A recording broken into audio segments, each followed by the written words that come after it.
안녕하십니까. 2023년 12월 18일 날씨가 추운 월요일 밤입니다. 삼성전자를 1년 좀 넘게 정리를 못했는데 업데이트를 했고요. 한번 최근에 반도체 시황 관련해서 한번 주가 수준도 한번 볼 것 같아서 3분기 실적 기준으로 정리를 해봤습니다. 먼저 사업 내용입니다. 삼성전자는 DX 부분, DS 부분, SDC 부분, 하만 부분 이렇게 크게 4개 사업부로 나눠져 있고요. 약 233개 종속기업을 거느린 큰 글로벌 전자기업입니다. DX는 디바이스 익스피리언스, TV하고 스마트폰을 합친 거고요. DS는 디바이스 솔루션, 반도체입니다. SDC는 스마트폰용 디스플레이 패널이고요. 하만은 전장 부품을 담당하고 있습니다. 주요 매출 비중은 DX, TV, 스마트폰 쪽이 가장 크고요. 68.2%, 반도체 쪽이 약 23.5%, 그 다음에 SDC 부분이 약 11.2%, 하만이 약 5.5%입니다. 주요 제품 가격 변동은 특히 메모리가 올해 들어서 48%나 크게 하락한 부분이 눈에 띕니다. 그 다음에 원재료 부분입니다. 원재료는 DX 부분은 모바일 앱, 디스플레이 패널 등이고요. 카메라 모듈까지. 그다음에 DS는 웨이퍼, 특히 웨이퍼죠. 반도체니까. SDC는 FPCA, 커버 글래스 등이고요. 하만은 SoC, 통신 모듈 등이 원재료로 사용됩니다. 가격 중에서는 웨이퍼가 1% 올라서 앞에서 했지만 비용이 크게 안 떨어졌는데 제품 가격이 48%나 급락하면서 반도체 부분 실적에 부정적인 영향을 준 것 같습니다.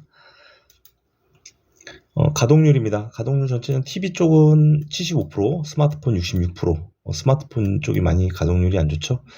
반도체는 100%, SDC도 100%, 하만 72%고요. 시장 점유율은 TV 쪽 30%, 스마트폰 20%, DRAM 41% 차지하고 있고요. 스마트폰 패널 52%, 디지털 콕핏 20%를 차지하고 있습니다. 요거는 삼성전자 실적 자료에서 가져왔는데요. 참고로 할 만한 거는 이제 영업이익, 3분기 영업이익 보면 반도체 쪽이 약 적자가 3조 7천억 맞죠? 근데 다른 쪽은 작년하고 비교했을 때 큰 변동이 없는 데 비해서 반도체 쪽이 적자 전환되면서 이익도 10조 원대에서 2조 원대로 큰 폭으로 둔화되는 원인을 제공했습니다. 그래서 결국은 삼성전자의 실적 핵심 요소는 반도체다라는 걸 얘기하고 싶었습니다. 그리고 메모리, 그래서 반도체 부분, 그럼 올해 4분기하고 내년 어떠냐 분위기, 전체적으로는 쭉 내용을 보시면 될 것 같고요. 핵심적인 건 온 디바이스 AI 확산에 따른 DRAM 수요가 증가할 것 같다. 그 다음에 HBM3 판매가 본격화된다. 이 부분이 핵심인 것 같습니다. 매출이익 자본 매당 보겠습니다. 삼성전자의 매출 최근 연평균은 5.6%고요. 전체적으로 이렇게 역선장한 구간들이 있습니다. 매출임에도 불구하고 특히 올해 2023년도 매출은 260조죠. 260조로 302조였던 작년에 비해서 약 13% 줄었습니다. 다행히도 내년에는 300조 원 회복할 것으로 기대를 하고 있고, 그러면 올해보다 한 15% 회복될 것으로 기대를 하고 있습니다. 영업이익입니다. 영업이익은 좀 많이 불안정합니다. 영업이익이 쭉 이렇게 올라가는 주가들이 아주 세게 주가가 올라오는데 삼성전자는 영업이익 보면 전반적으로 약간 하향 흐름을 타고 있는 분위기입니다. 사이클상으로. 영업이익이 가장 좋을 때가 2017년, 18년 53조, 58조였고요. 2021년 51조였습니다. 그리고 올해는 최근 10년간 최악이었습니다. 7조 원대 최악이었고, 내년에는 약 33조 원 정도서 올해보다 약 360% 정도 성장할 것으로 기대를 하고 있습니다. 하지만 영업이익률이 과거만큼 높게 나오질 않아서 아무래도 그렇게 주가 모멘텀은 강하지는 않아 보입니다. 다음에 2023년 3분기 손익계산서입니다.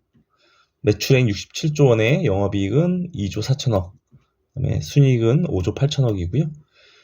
작년과 비교했을 때 매출은 12% 감소, 영업이익은 77% 감소했습니다.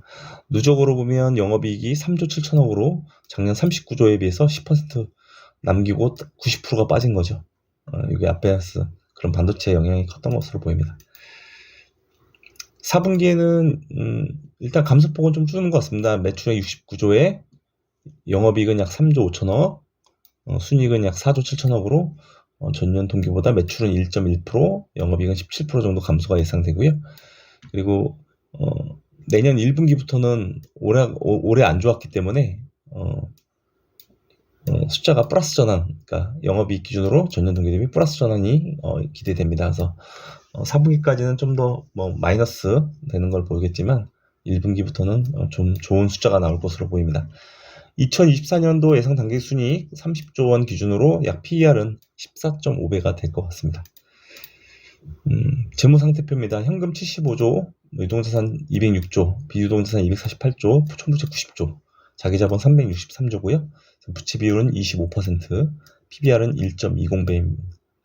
비교적 매우 양호한, 그러니까 주가가 비싸지 않은 거죠. 다음 시가배당 수익률입니다. 최근 3년간 평균 배당금은 약 1961원이고요. 그럼 시가배당 수익률이 2.69% 나오는데 지금 3년 동안 작년, 재작년에 1444원 했고 올해도 분기에 지금 3개 분기에 361원씩 3번 했습니다. 그래서 4분기에도 요만큼 나올 것 같고요. 그러면 올해도 1444원, 그럼 시가배당 수익률은 1.98% 될 것 같습니다. 주가 보겠습니다. 오늘 장중 기준으로 삼성은 73,100원이고요. 시가총액 435조 원, 외국인은 53.8% 갖고 있습니다. 일봉입니다. 최근 52주 신고가 나왔고요. 하지만 이제 주가는 약간 박스권 지금 상단에 있는 모습이고요. 대신 연간으로 보면 정배열 20일, 60일, 300일 이평선 타고 있고요.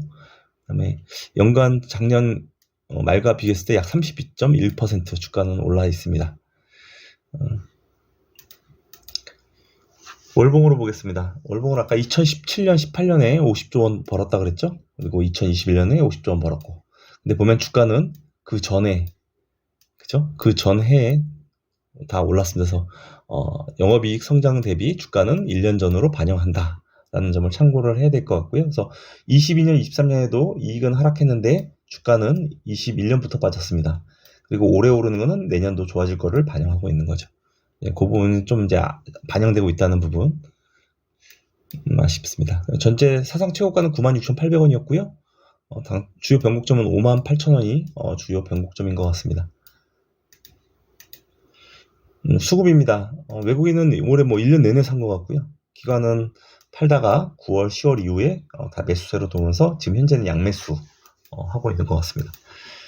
그래서 숫자로 보면 외국인은 약 2억 2,500만 주, 엄청 산 거네요. 지분 3.78%를 늘렸습니다. 1년 동안. 기관은 1,570만 주 팔았고요. 최근에 좀 사고 있는 것 같습니다. 기관은. 증권사 리포트 보겠습니다. 11월 1일자 미래에셋증권 리포트고요. 글로벌 서플라이 체인의 경영 현황과 주요 지표로 봤을 때 회복되는 모습이 나온다. 미국과 중국 통신사 가입자 수가 감소세가 줄어들면서 스마트폰도 좋아지는 것 같다.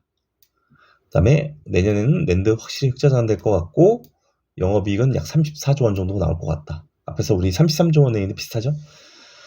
그래서 목표 주가를 PBR 밴드로 약 1.6배 정도 도달할 것으로 기대해서 보고 있는 것 같습니다.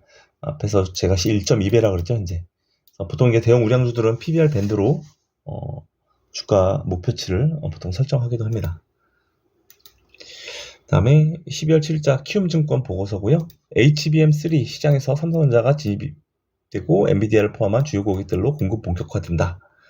그리고 반도체 가격이 생각보다 빨리 올라가고 있다는 얘기를 하고 있고요. 이유는 화웨이 등이 공격적인 재고 축적으로 가격 상승을 부추기고 있다라는 얘기입니다. 영업이익 전망치는 더 높습니다. 38조 원까지 보고 있는 것 같고요. 현대차증권입니다.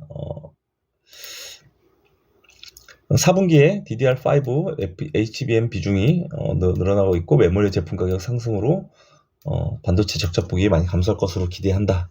그리고 내년 1분기에는 흑자 전환도 예상된다 라고 얘기하고 있습니다. 또 구조적으로 스마트폰은 많이 어려운데요. 온 디바이스 AI로 인해서 매출 감소를 좀 타개할 수 있는 부분이 나오고, 그래서 모바일 기기 쪽에서도 메모리 쪽 수요가 늘어날 것으로 기대를 한다는 얘기를 하고 있습니다. 종목 뉴스 보겠습니다. 세계일보이고요. 이거는 지난번에 윤 대통령과 같이 이재용 회장이 갔다 왔을 때 나왔던 얘기인 것 같습니다. 네덜란드 반도체 장비기업 ASML과 극자외선 기술 공동개발 협약했고 최근에 동탄에 공동연구소 세우기로 했다. 뉴스에 많이 나왔던 얘기고요. 그다음에 CS 2024 주제는 AI 비전을 제시할 것이라고 합니다. 그다음에 한국경제 12월 최근 뉴스고요. 온 디바이스 AI를 적용한 스마트폰 등장으로 낸드 수요 회복이 확신된다. 그동안 낸드가 실적을 갉아먹었는데 이제 회복되는 조짐이 보인다라는 얘기를 합니다. 그리고 이거는 배당 관련해서인데요. 삼성전자는 잉여 현금의 절반을 배당하겠다고 했는데 지금 현재 배당 속도로 봤을 때 아마 배당 잉여 현금이 생각보다 부족한 모양입니다. 그래서 배당이 줄는 거 아니냐라는 우려를 언론에서 했습니다. 지배구조입니다. 삼성전자 최대주는 삼성생명이고요. 6.51이 아니라 8.51이고요. 특수한 개인 포함 20.71. 삼성생명에도 최대주주는 삼성물산입니다. 19.34%고요.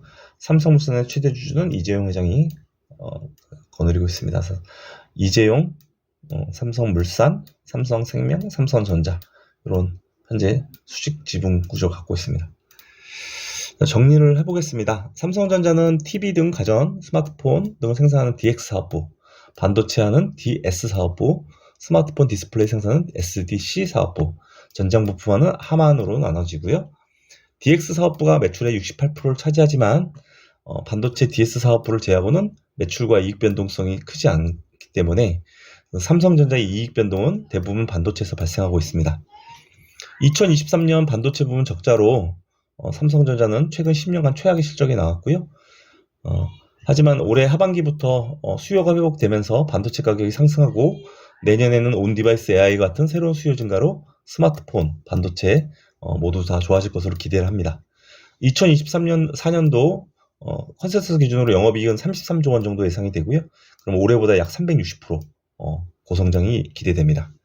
현재 주가 73,000원 기준으로 PBR은 1.2배, 부채 비율은 25%로 주가도 비싸지 않습니다.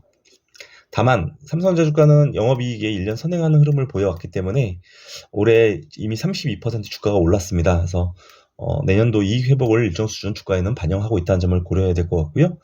주가가 추가로 오르면 적극적인 추가 매수보다는 보유 주식의 엑시트 전략을 생각해 볼 필요도 있어 보입니다. 감사합니다.